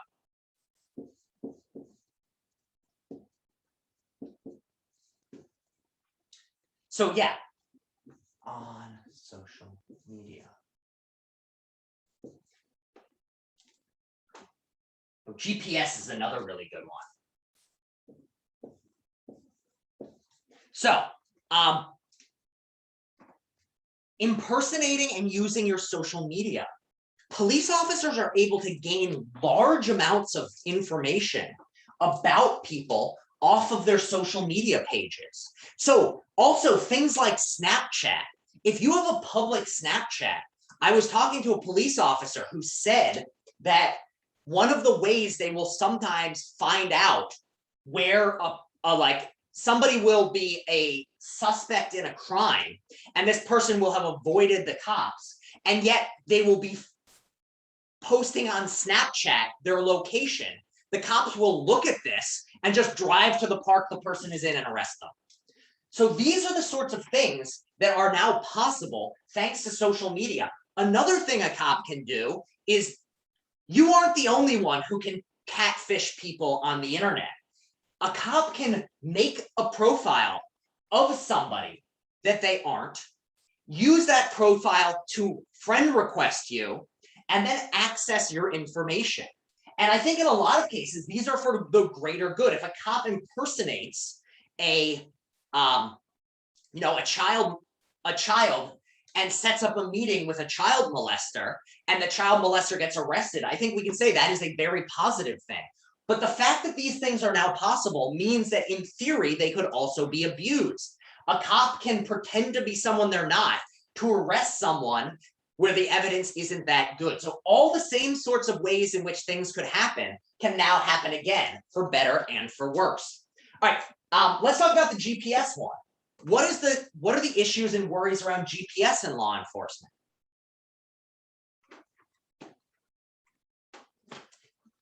What are the positives with GPS technology?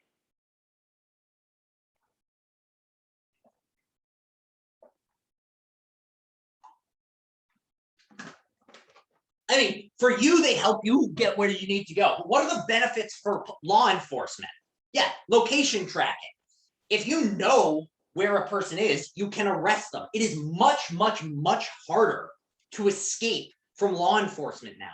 Even something like GPS, or I mean, not GPS, license plates. There are now machines on New York City police cars that drive around and just automatically scan the license plates with a camera and compare to see if any of those license plates are on the wanted list. So as it drives down the road, this car will just scan every license plate, and then it'll flag if this car was seen leaving a crime scene 6 months ago, or this car 3 nights ago was reported stolen. All of that is now possible thanks to this location technology. it'll, because of the GPS, it'll read the license plate and say, this is exactly where this car is, and it can send out other troopers. The downside is, though, that again, there are privacy concerns. The same technology that's used by law enforcement for good reasons could be used by oppressive governments to crack down on dissidents. So all of that are worries. Now, facial recognition technology, what is it? How does it work?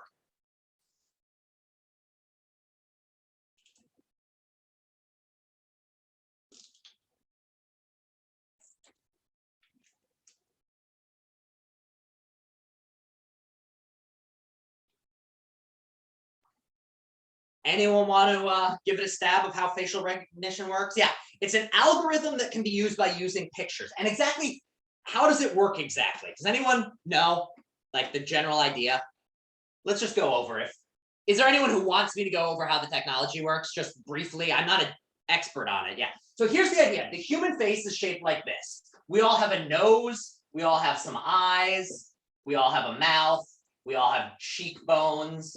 And basically, the way it works is every human face is slightly differently shaped, but the way our face is shaped can generally be captured by putting, like, imagining imaginary dots on certain points of our structure and then the lines between them. So if you put a line on the outside, or a dot on the outside of the eye and another dot on the outside of this eye, and then a dot in the center of the cheekbone, and you connect these sorts of dots, what you end up with is a shape between a bunch of different points that is going to be unique to your face, more or less. So what's left, even if you take away the person, are all of these lines, which would allow a computer system, it would usually look something like this, is just, it'll look here, here, and based on how big these lines are, what their angles are, it's going to be unique to you.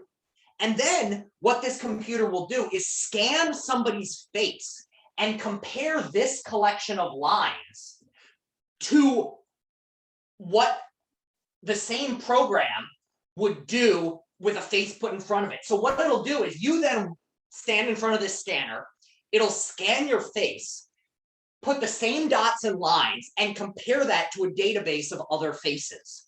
So for instance, if you committed a crime and your face was scanned and it had this image, and then you walked in front of a scanner that then showed, oh, this face has all the exact same measurements as this other face, it would be a way of identifying criminals without actually having to go into their neighborhood. Or the thing is, it's supposed to be much more accurate than the human eye.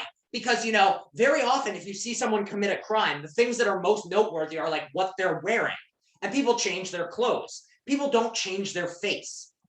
So the idea is, facial recognition software is you're supposed to, if you get a picture of someone committing a crime, and then what you can do is scan the faces of potential suspects to see, is this person the one who actually committed the crime?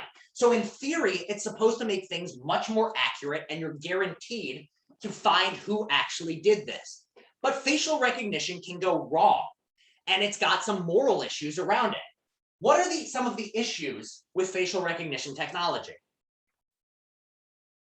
Does anyone have any thoughts or know anything about the technology that they want to share? So yeah, false positives and negatives. So the worry with it is that it has a lot of false positives saying you person you are clearly the person who committed this crime. The computer technology says, ching, you're the criminal, and you weren't actually the criminal. It also allows for a lot of and we're going to bring it up a little bit more next week in terms of privacy, or actually, I guess it's 2 weeks, in terms of China's social credit score system.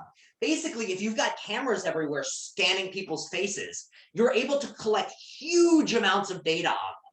So that's one issue, is once the facial recognition technology is out there, it can be used in countless ways to gather so much information. So just to give like an actual practical case, How many of you have walked past advertisements on the subway or on the street, and you're looking at it and you're like, this has nothing to do with me. I would never buy this product. It is not in any way appealing to me.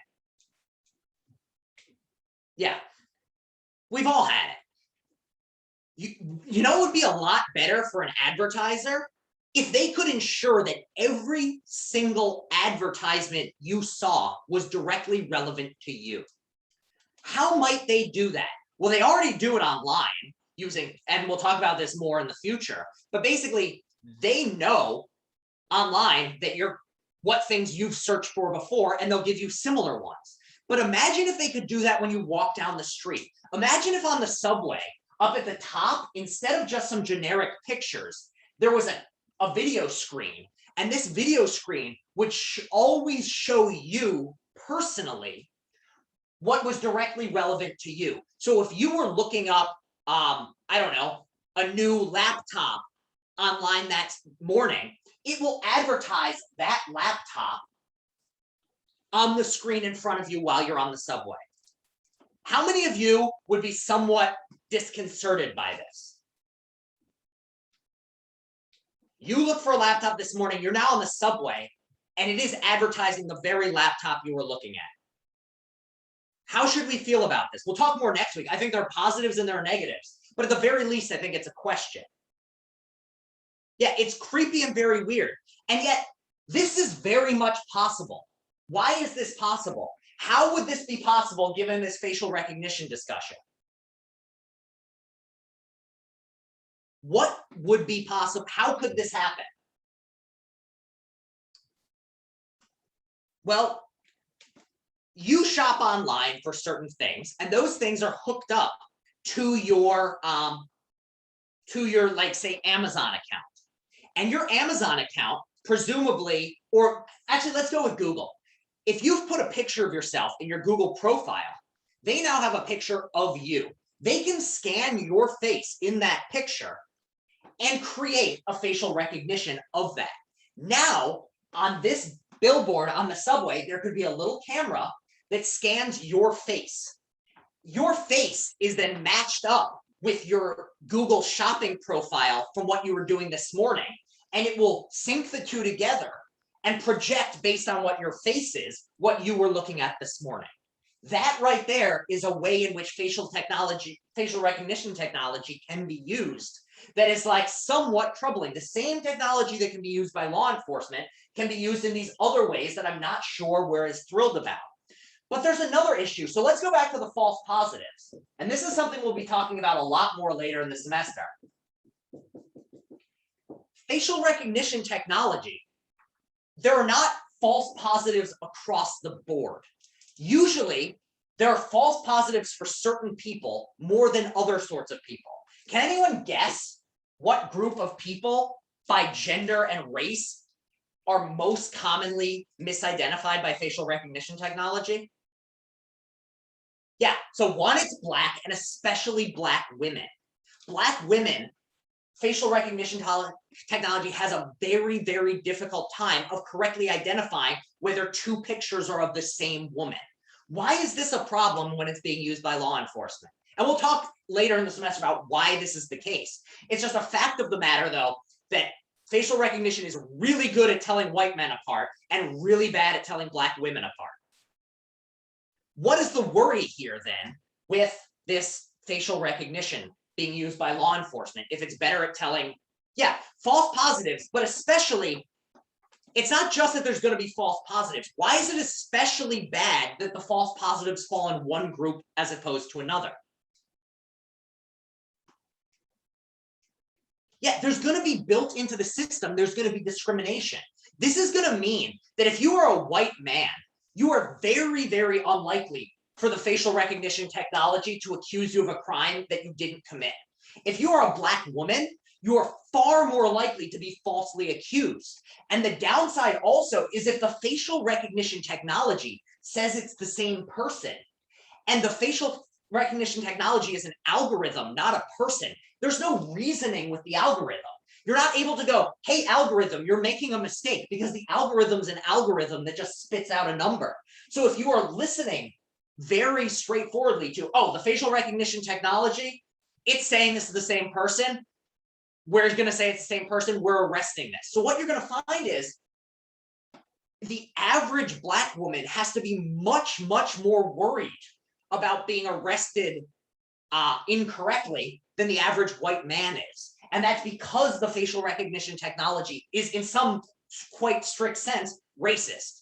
The technology is itself better at telling apart white people than Black people. And because of that, will accuse, if somebody's using that technology, they're far more likely to accuse people who should not be accused.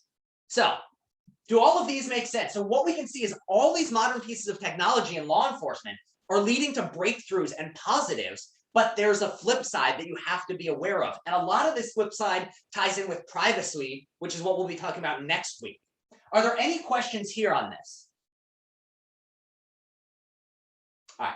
In that case, there's one final thing that I want to discuss with the internet and law enforcement. And this isn't dealing so much with the technology itself, but with the logistics of law enforcement in the modern world. What does this word mean? Jurisdiction. What is jurisdiction?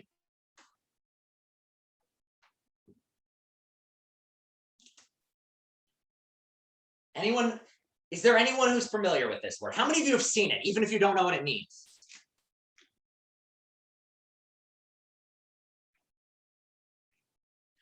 Is there anyone who wants to try to take a stab at it? If not, I can then explain what it is. I'm going to explain with an example. All right. You are, imagine you're a US citizen. Many of you, I'm sure, are. Now imagine you go on a trip, it's post-COVID, you go on a trip to Japan. Yeah. So the idea is, yeah, it's about an assigned area. You go on a trip to Japan. Imagine that while you're in Japan, you get in a drunken fight and you punch someone and break their nose. You are then arrested by who? You are a US citizen, but who arrests you while you're in Tokyo?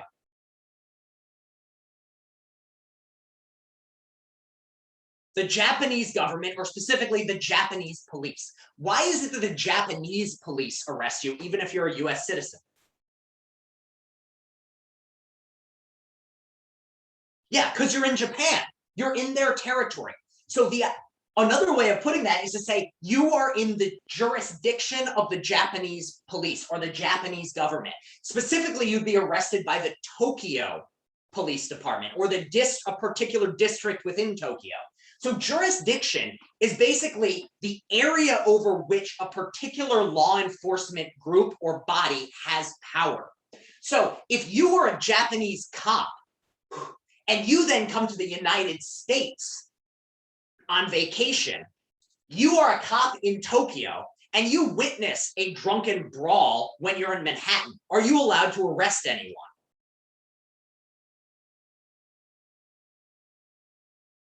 You're a Japanese citizen, you're a Japanese police officer, you see two Americans in New York City get into a fight. No, you're not allowed to do anything because it's outside your jurisdiction. So the definition of jurisdiction is the area in which a law enforcement body has power. So you can see that in the case of like an everyday assault, it's pretty straightforward as to whose jurisdiction it is and who's in charge of the arrest, the trial, and everything else. Now, why am I bringing up jurisdiction in the context of a cyber ethics class? Why is jurisdiction something that we're going to be talking about for the end of this class today? Why is this something worth discussing in this context?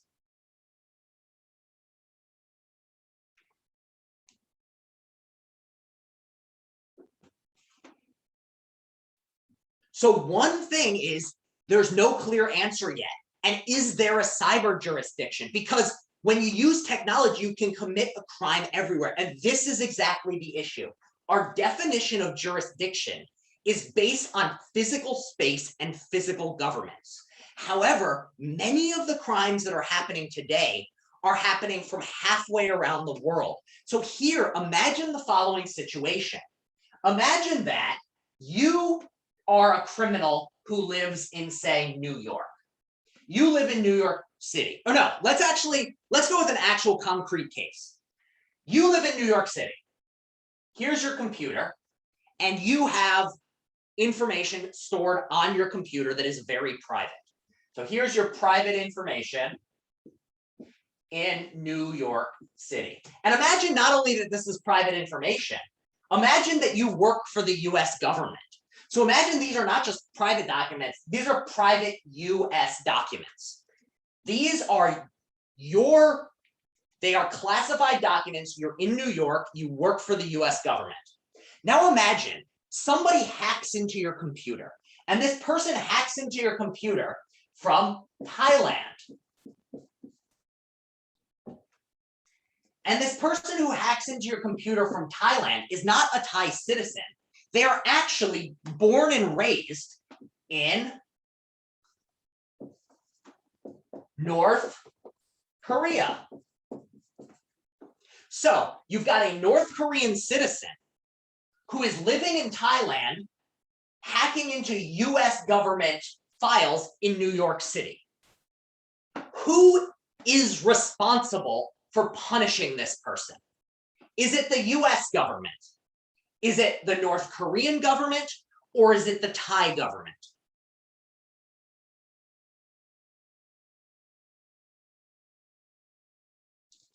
So this, I think, some of you said US, a lot of you said Thai, and I think the truth of the matter is, the fact is it's probably, strictly speaking, the Thai government, because he is committing the crime from here. However, there's a worry here. What happens if the Thai government doesn't give a damn? What if they just say, you know what, US government, we don't really care? To give a better example of this, imagine that instead of being from North Korea, this hacker's from, let's say this hacker is from China, and they are hacking from Beijing of the US government. The US government's information has been stolen. And now the US government says, hey, China, you have a hacker who's hacking into us and stealing our information. What's the Chinese government going to say?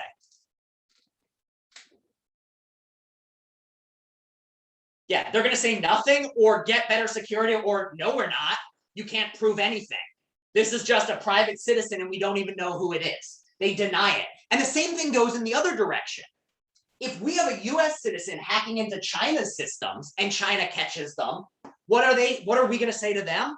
We're going to say, no, we don't. We don't have any. This isn't us. This is an anonymous hacker criminal group and we don't quite know who it is. So these sorts of things become a major problem because the issue is, who on earth is going to punish this criminal?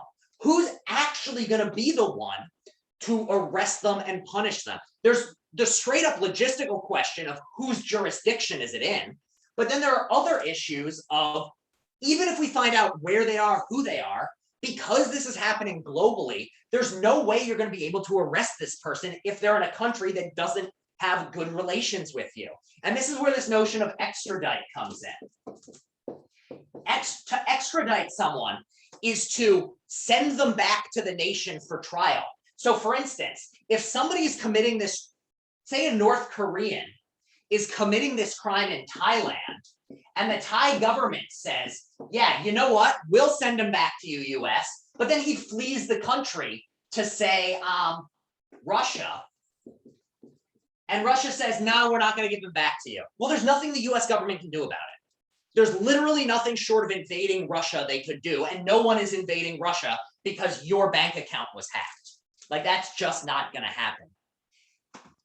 But here's another issue. It's not just that we have these jurisdictional issues. We also have issues around, well, is the law the same everywhere? No. So give me an example of something that is legal in one place and illegal in another.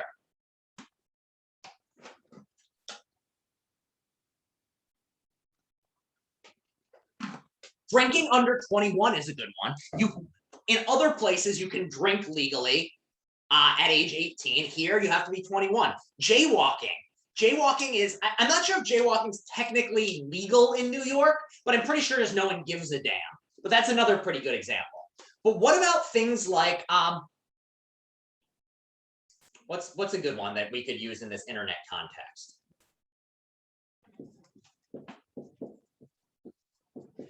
There are places where just having certain types of pornography is illegal. Like, and I'm not talking about child pornography here, I'm just saying pornography of any type is deemed illegal. So if you are in a country in which pornography is deemed illegal, and you look at pornography, you get in trouble. But what happens if you are a US citizen in a place in which pornography is legal, but somebody then accesses your website from a place in which pornography is illegal? Are you responsible for the fact that this person, from where they were, did you supply illegal pornography to this person? Should you be charged? And the question is, like, our intuition is, nope, you shouldn't be. But the question is, it's not clear whether the law actually lines up with this. So there's actually cases having to do within different US states. So in the United States, places like California and New York have much looser laws than someplace like Alabama. And one thing that happened in an actual case is there was a couple who had lived in California and were hosting this website in which couples posted their homemade porn videos, but it was accessed by someone in Alabama, and the Alabama government was claiming that this person was supplying pornography to this person, thereby making it illegal. Another issue would be something like,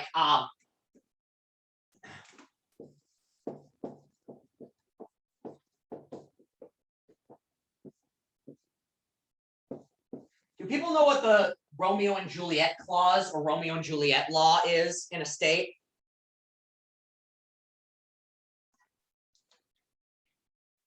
It's tied in with a statutory rape law.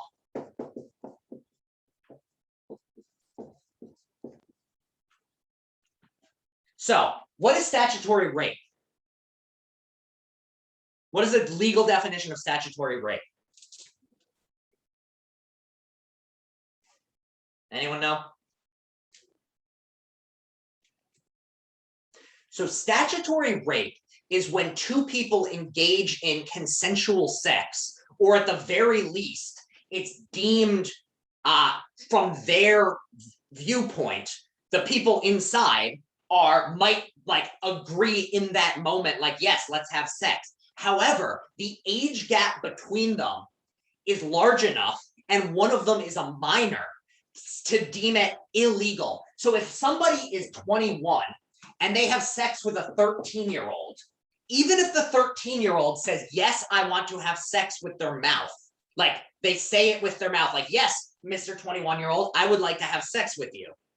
The 21-year-old legally cannot have sex with the 13-year-old because the 13-year-old is not deemed a legal adult who is allowed to have sex with a 21-year-old.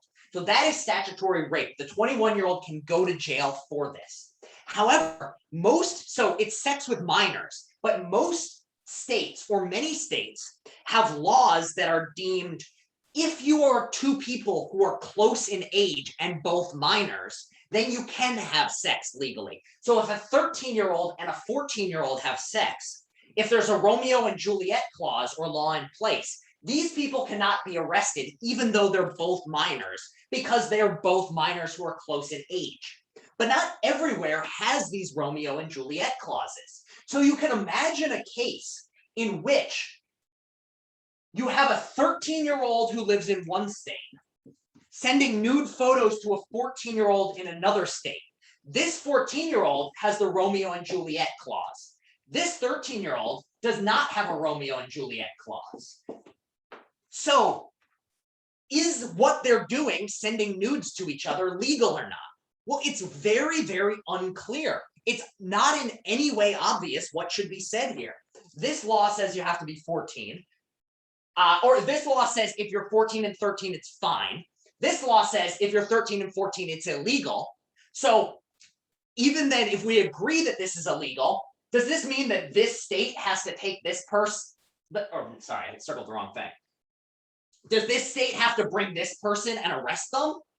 Does this state just arrest this person? Does the fact that this person's in a state where it's legal mean they can't be arrested? You can see that there's just all these questions and no good answers because the laws in different places are different. Does that make sense to everyone?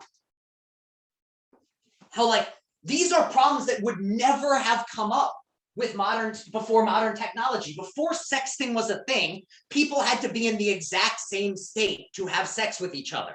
Now, thanks to sexting, it's unclear. One, is sexting counting as sex or anything sexual? Does it count as child pornography? Who knows? And so it just becomes incredibly complicated, incredibly quickly. And the fact of the matter is, there isn't an answer here. Like, it's going to be different in different cases, and it's going to be a legal nightmare. So the main thing is just be aware of these complications. And one of the reasons why, a final reason why cybercrime and cyber exacerbated crimes are getting worse is just because with these jurisdictional issues, it gets harder and harder to punish. Another thing to finish off, what is Tor? Are people familiar with Tor? Or even just a VPN? So yeah, the dark web and Tor is basically a browser that bounces your signal around the world. So basically, if you are here, usually this sort of your IP address is visible publicly. So if you then went and bought drugs, they know who was doing it. But if you have a signal here and your signal then gets routed to, say, Germany, and then from Germany, it gets routed to South Africa. And from South Africa goes to England. And from England goes to, let's say you started in India and then goes to Russia, just so my map makes some sense. What you have here is, well, if you want to try to arrest this person, and you want to see what's going on, you have to get the help first of the Indian government, then of the German government, then of the South African government, then of the English government, and then of the Russian government. You're never going to get 5 different governments, many of whom disagree on many things, to work together on a law enforcement project, which is what would be necessary to trace the signal and find who's doing something. So that is, at the end of the day, why the internet has made law enforcement so difficult. It is so difficult because not only is it easier for criminals to get in contact with each other, it is much harder to figure out who and how things should be punished. And what ends up happening is some of the biggest criminal organizations can't be touched because they're so spread out across the globe and so much gets done digitally.